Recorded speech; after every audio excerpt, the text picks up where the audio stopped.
Les gens ont commencé avec de bonnes motivations, mais ils n'ont pas eu l'opportunité d'avoir de bons modèles. Je parlais avec un frère. Il m'a dit, pasteur, tu ne sais pas d'où viennent mes problèmes avec les femmes. Il dit, j'avais un pasteur, j'avais mon pasteur, j'avais mon père.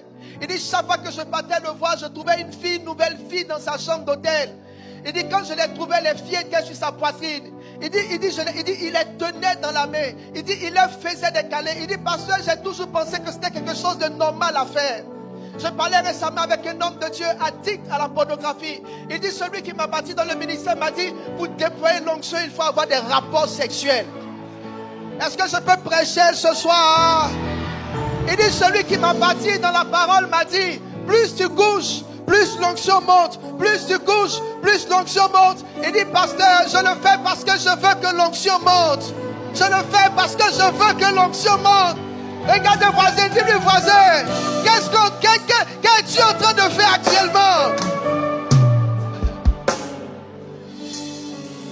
Est-ce que je peux prêcher ce soir? J'ai dit, est-ce que je peux prêcher ce soir?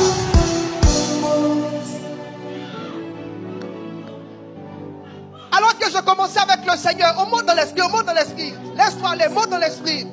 Alors que je commençais avec le Seigneur, je tombe un jour sur une prédication. Et l'homme de Dieu prêche, il dit, il y a une couronne sur votre tête. Il dit, la couronne qui est sur votre tête est tellement grande que si vous saluez quelqu'un, ne baissez jamais la tête, sinon votre couronne va tomber. Pour moi, c'était la révélation de la grandeur, mais c'était la révélation de la prétention. La révélation de l'orgueil. Depuis lors, chaque fois que je saluais des gens, je levais la tête.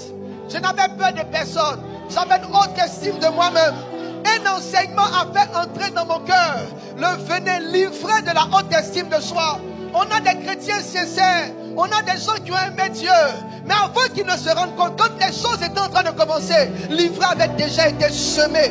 Vous savez, si ce n'est pas la grâce de Dieu, allons-y, allons-y. Si ce n'est pas la grâce de Dieu, si ce n'est pas la grâce de Dieu, si ce n'est pas la grâce de Dieu, si ce n'est pas la grâce de Dieu, j'ai dit si ce n'est pas la grâce de Dieu, si Dieu ne t'a pas fait grâce, si Dieu ne t'a pas fait grâce, si Dieu ne t'a pas fait grâce, si Dieu ne t'a pas fait grâce, si Dieu ne t'a pas fait grâce, il est possible qu'une déformation avec laquelle tu es né puisse rester dans ta vie jusqu'à la fin. Je bénis Dieu pour les modèles qu'il nous a donnés. Je finis de prêcher le rendez-vous de jeudi midi. Je reçois un message sur mon téléphone.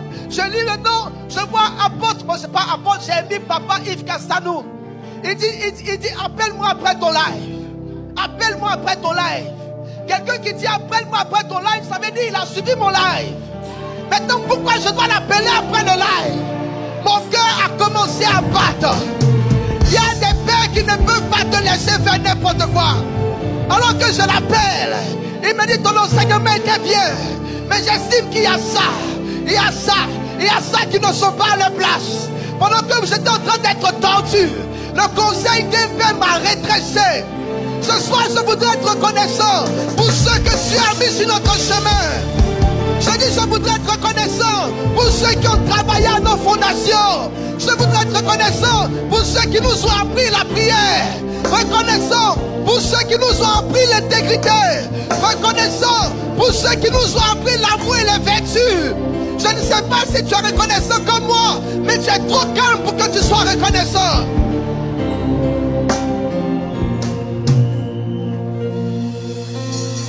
L'un des noms de la grâce, c'est bien commencé.